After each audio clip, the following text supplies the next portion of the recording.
Kurt Russell returned as Snake Plissken in 1996, 15 years after escaping New York.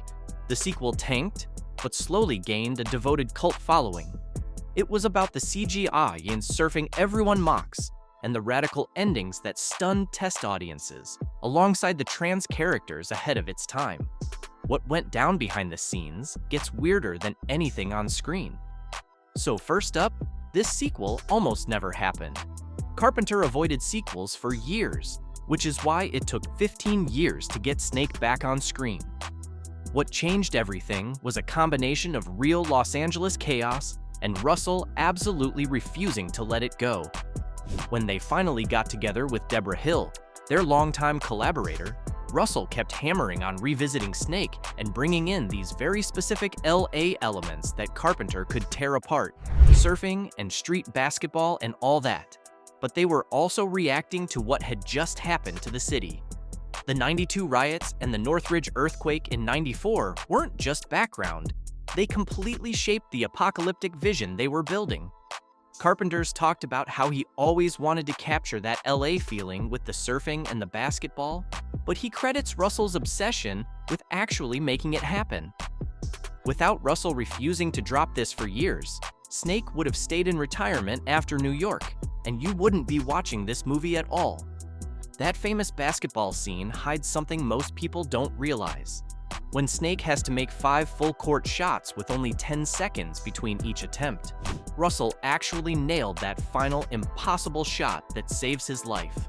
No camera tricks, no digital help, just Russell practicing between takes until he got it. The Los Angeles Memorial Coliseum, where they shot the whole sequence, actually goes further than that in their official records and claims Russell made every single shot during filming, including that full-court heave. Depending on who's telling the story, it was either every shot or just the crucial one, but either way, there's genuine athletic skill on display. When Snake sinks that last basket with the clock running out, you're watching Russell pull off something legitimately difficult instead of faking it. The producers could have easily used a double or effects work, but Russell wanted to do it himself and kept at it until he made it happen. Here's something that's fooled people for almost 30 years. Tons of fans swear the opening narrator is Jamie Lee Curtis, probably because she did those uncredited computer voices in the first movie. She's nowhere near this one. The actual narrator is Kathleen Blanchard, and she's credited in the databases and official records if you go looking. If you heard Curtis in your head while watching, you're definitely not the only one, but that's just not what happened. It's one of those movie myths that spreads because it sounds right. Curtis has that specific voice. She'd worked with Carpenter before, so why wouldn't she come back? Blanchard delivered that entire dystopian setup though, laying out the theocracy and the island prison all by herself. Small thing, but it matters when you're trying to separate what actually happened from what fans decided happened on message boards back in the early 2000s. Pam Grier playing Hershey Las Palmas is something people really need to understand. This is Snake's old friend Carjack Malone, who transitioned between movies, and for a mid-95 studio action film to feature a trans character played completely straight instead of as a joke was incredibly unusual. Grier's been telling this audition story at conventions recently, and it's become legendary. She walked into a room full of skeptical studio suits who needed convincing she could play Snake's former male buddy, so she showed up with a zucchini tucked into her workout gear. 2 crew guys actually left the room muttering about how this dude really looks like Pam Grier, and she landed the role right there.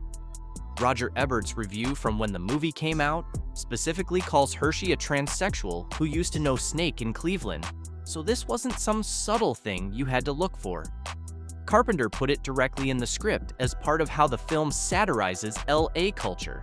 The character treats her transition like it's completely normal, and Snake doesn't even blink at it. For a Paramount summer release in 1996, that was genuinely bold.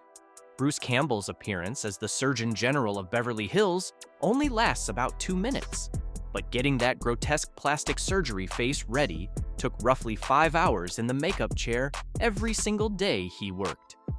Campbell's talked about these marathon sessions where they built up the stretched skin, the bizarre teeth, the whole surgical nightmare aesthetic. He spent way more time getting into makeup than he did actually filming anything. It was worth it, because that Beverly Hills sequence became one of the movie's sharpest satirical moments, just completely eviscerating LA's obsession with appearance and showing plastic surgery pushed to horrifying extremes. Campbell sitting through that process for what amounts to a brief cameo shows the level of commitment that went into even the smallest parts. When he shows up looking like some kind of melted wax figure, just remember, someone spent half a workday making him look that deliberately disturbing. Anyone paying attention probably caught this, but the nighttime hang glider attack ends at an amusement park called the Happy Kingdom by the Sea, and Carpenter wasn't even trying to be subtle. This is absolutely Disneyland, with just enough changes to avoid getting sued. Ebert straight up wrote in his review that the finale happens in a theme park that's clearly meant to suggest Disneyland's Main Street, USA. The production design recreates that iconic entrance with modifications, but keeps the whole spirit completely intact. Once you see it, you can't unsee it, and the choice makes perfect sense with everything else the movie's taking aim at. What better way to represent American commercial culture than turning the country's most famous theme park into a fortress for some theocratic dictator? Carpenter's grabbing that wholesome corporate imagery and twisting it into something sinister, turning the Happy Kingdom into just another kind of prison, only this one has brighter paint. The ending might be one of the most audacious things any major action movie tried in the 90s.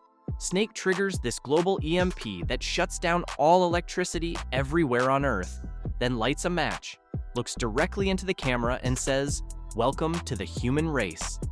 That entire moment came from Russell, and it's actually his only on-screen writing credit.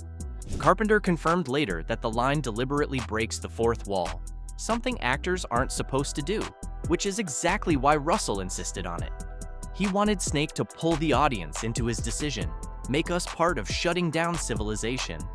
It changes the ending from just a plot twist into this moral challenge aimed straight at anyone watching. The fact that Russell wrote it and fought for it shows how completely he understood what Snake represented. Snake doesn't just get away, he judges everyone, us included. Carpenter and Russell actually tried to make a third film right after this one came out. The basic concept was Snake Plissken in space, picking up immediately after he blacks out the planet.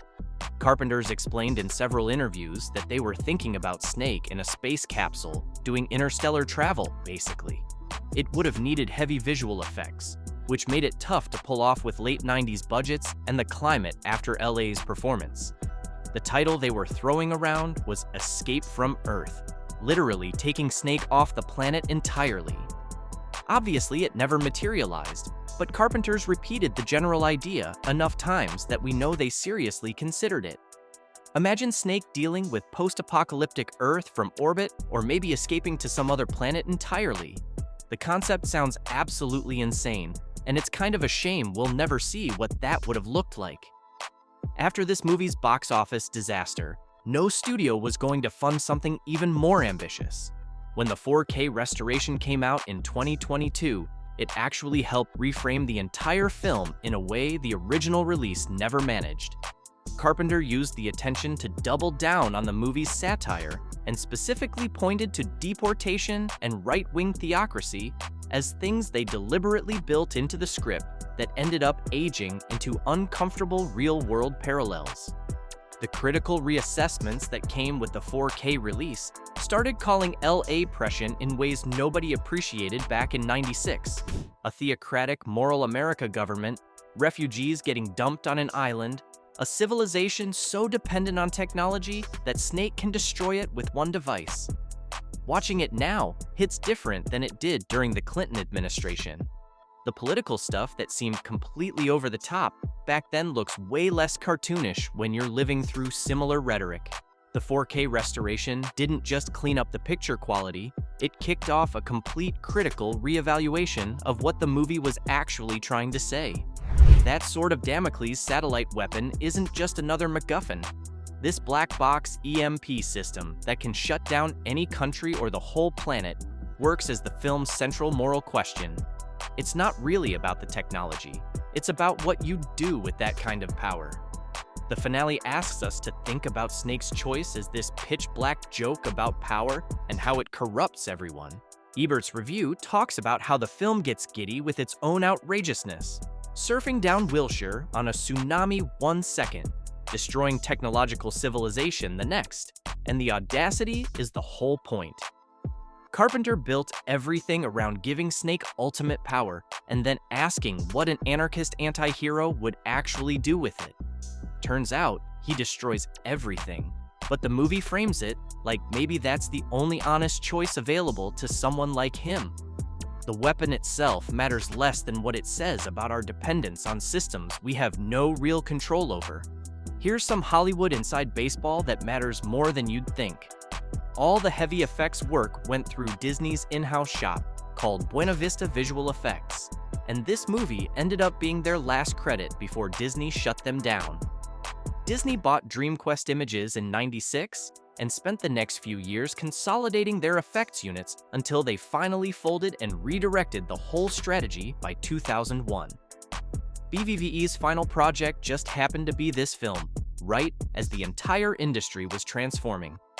The timing's weird because you can see visual effects technology in the middle of a transition throughout the movie. Some practical work mixed with early CGI that swings wildly in quality from shot to shot. The teams working on this were navigating a moment where digital was starting to dominate, but nobody had really figured it out yet. The uneven effects aren't just budget problems, they're basically a snapshot of an industry in flux, caught between two different approaches. That basketball deathmatch has actual rules that make it work as a scene. Snake faces this thing called shot ball, where he has to make a full cross-court shot every 10 seconds for 5 baskets total, and it's basically a test of both accuracy and endurance. The production set it up at the Los Angeles Memorial Coliseum, and the venue's archives actually celebrate turning their field into a prison execution arena, and they're the ones enthusiastically confirming Russell's shooting performance. The rules create genuine tension because they're simple and brutal. Miss a shot and you're dead. Take too long and you're dead. That 10-second clock makes it nearly impossible because you need perfect accuracy and the cardio to keep moving. Carpenter could have made this generic, just some action beat to get through, but instead, he built a specific challenge with stakes that anyone can immediately understand without explanation. The supporting cast is loaded with character actors that people miss on first viewing. Beyond the obvious names like Russell, Buscemi, Grier, Fonda, Keach, and Robertson, Carpenter stuffed the movie with faces you'd recognize from other things. Paul Bartel shows up as a congressman, Robert Carradine appears as a skinhead, Leland Orser's in a lab somewhere, and a young Breckin Meyer just gets credited as Surfer. It's packed with 80s and 90s character actors who aren't doing big, showy cameos, just skilled performers inhabiting weird roles for a scene or two. Each one adds texture to the wasteland and makes it feel populated by actual types instead of just extras. It's the kind of casting that rewards repeat viewings, because you keep spotting people you didn't notice the first time through. Carpenter knew how to stretch his budget by using actors who could make an impression fast. Valeria Golino as Taslima gives Snake something he doesn't usually have, which is an actual conscience.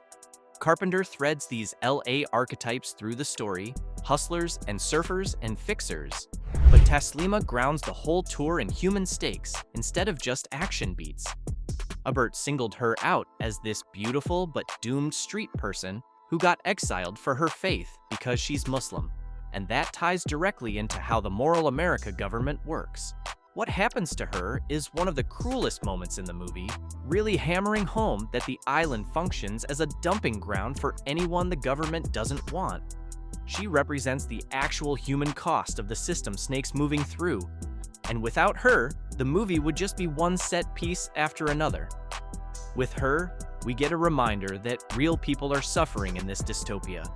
She's the only character Snake seems to genuinely care about, which makes her fate hit way harder than it would otherwise. People criticized this movie for just repeating Escape from New York, beat for beat, and they're right, but that was intentional. The structure deliberately mirrors the first film with a forced mission, a ticking clock, a gallery of weird characters, and a nihilist ending that undercuts everything. Carpenter and Russell embraced the repetition as part of the satire instead of trying to hide it. Ebert's original review described the film as satirizing its own genre while being that genre, and later critics arguing for reevaluation picked up on this same thread. The similarity isn't lazy writing, it's design.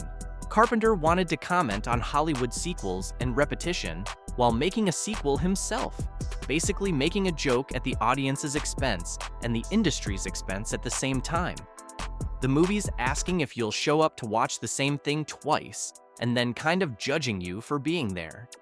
The self-awareness doesn't make it better or worse necessarily, but it does make it way more deliberate than people gave it credit for at the time. The box office failure has a pretty straightforward explanation. Paramount dropped this thing on August 9th, 1996, right in the middle of a summer completely dominated by Independence Day, Twister, and Mission Impossible. Carpenter's joked about the mismatch himself, pointing out that LA is dark and nihilistic, while Independence Day is fun and optimistic. The numbers were brutal. It opened to $8.9 million, finished with $25.5 million domestic, scraped to $42.3 million worldwide against an estimated $50 million budget. That's a disaster no matter how you slice it. The movie had zero chance in that marketplace because audiences wanted spectacle and optimism, not Snake Plissken shutting off the world and staring them down. Cult status came years later when people could watch it outside that blockbuster summer context. Home video and cable turned it into something audiences could appreciate on completely different terms, without comparing it to alien invasion movies. Most people don't realize the score involved a major collaboration. If you only know Carpenter for synthesizers, this movie expands that picture significantly. The score's co-credited to Carpenter and Shirley Walker, who was this legendary composer and conductor known for bringing orchestral muscle to genre work throughout the 90s. Walker elevated action and horror scores with her arrangements and gave them this fullness they wouldn't have had otherwise. The pairing gives the soundtrack way more range than a typical Carpenter synth score would have. The original album came out on Milan Records in August '96. Then La La Land put out an expanded edition in 2014, which is actually a marker of how the film's cult status kept growing. Walker's contribution deserves more recognition than it gets, because she brought this depth to the sound that complements Carpenter's electronic instincts perfectly. Together, they created something that feels both contemporary to the 90s and somehow timeless. Early in the movie, Snake gets injected with Plutoxin 7, supposedly this designer virus that'll kill him in 10 hours unless he finishes the mission. Classic coercion, same setup as the first film. The twist comes late when someone finally admits it's actually just a severe, fast-acting flu, not a death sentence at all, just a government scare tactic. Of all the ways Snake gets betrayed in this movie, this might be the pettiest one. The people in charge lied about killing him to force compliance, and the lie was way smaller and dumber than anyone realized. It fits perfectly with the movie's view of authority as both evil and incompetent at the same time. They'll threaten your life over something barely worse than a bad cold. The reveal plays as dark comedy, one more piece of evidence that everyone in power is just running some kind of scam. The visual effects are the elephant in the room, and yeah, some shots look pretty rough, even to fans. That Peter Fonda surfing sequence especially gets mocked constantly. But Carpenter's repeatedly said LA was deliberately outrageous satire that wanted to do everything stereotypically Los Angeles, surfing and basketball and hang gliding, then punch through it with absurdist humor and darkness. More recent critical takes argue the cartoonish surfaces were actually the point, not a failure of execution. The 4K release helped some people look past the dated shots and see the bigger statement underneath. Carpenter wanted it to feel excessive and ridiculous because he was mocking Hollywood excess and LA culture specifically. The wobbly CGI becomes part of the tone instead of working against it, at least in theory. Whether you buy that argument or think it's just excuse-making for bad effects probably depends on how much you like the movie overall. But there's definitely evidence Carpenter knew exactly what he was doing with the over-the-top choices. Even after the movie flopped, Snake's world kept expanding in weird ways. Paramount and Marvel put out a one-shot comic called The Adventures of Snake Plissken in January 1997, set between the two films and featuring this completely wild story about a government robot that got imprinted with Snake's personality. Around the same time, an Escape from LA video game got announced for Sega Saturn, PlayStation, Panasonic M2, and PC, but it quietly got canceled as the late 90s hardware situation shifted around. The M2 console itself died in '97 and took several projects down with it. Even without getting a third movie or a functional game, Snake's influence just kept spreading through pop culture as other creators borrowed his look, his voice, his whole attitude. The character became bigger than the films that created him, which is its own kind of success story and explains why people still care about these movies decades later. What makes Escape from LA feel strange now, it's how the satire cuts in multiple directions at once, hitting LA and Hollywood in sequels and the audience all at the same time. Don't forget to leave a like and hit that subscribe button if you enjoyed our 20 strange secrets from this movie. Drop a comment below. I'd love to hear from you. See you in the next video.